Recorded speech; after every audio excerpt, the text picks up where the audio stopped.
हमरे जंगल हमर माटी इही मबसत सुख के बाती।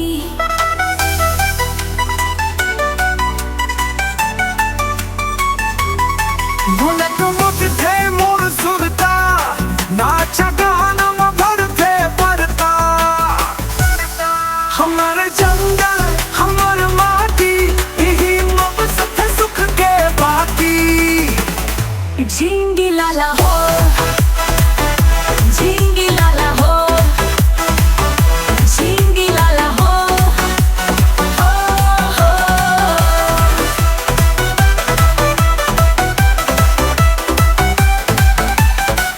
लुगरा पागा पहिरे भाई गहना चमके दाई नदिया जाई।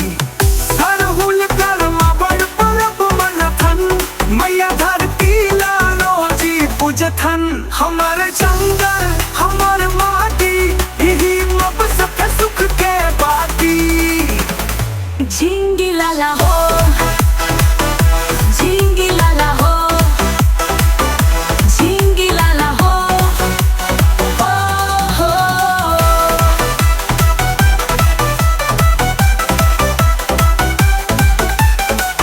मोर गाँव के देह बड़ मीठा बोल बानी ममया के गीत गथा। आदिवासी संस्कृति गजब के कहना समय अनमोल सबले सच्चा सपना। हमारे जंगल हमर माटी इही मबसत सुख के बाती। झिंगी लाला हो, झिंगी लाला हो, झिंगी लाला हो, हो, हो।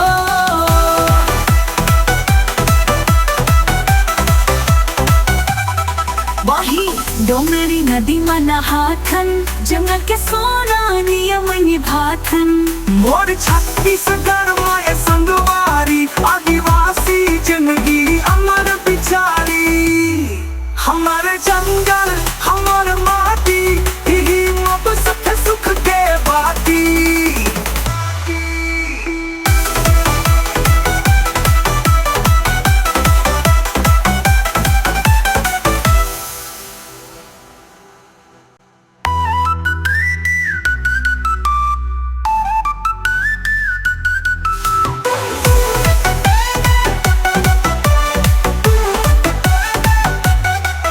पाही डोंगरी नदी में नहाथन जंगल के सोना नियम निभाथन। मोर छत्तीसगढ़ माए संगवारी आदिवासी जिंदगी अमर बिचारी। हमारे जंगल हमर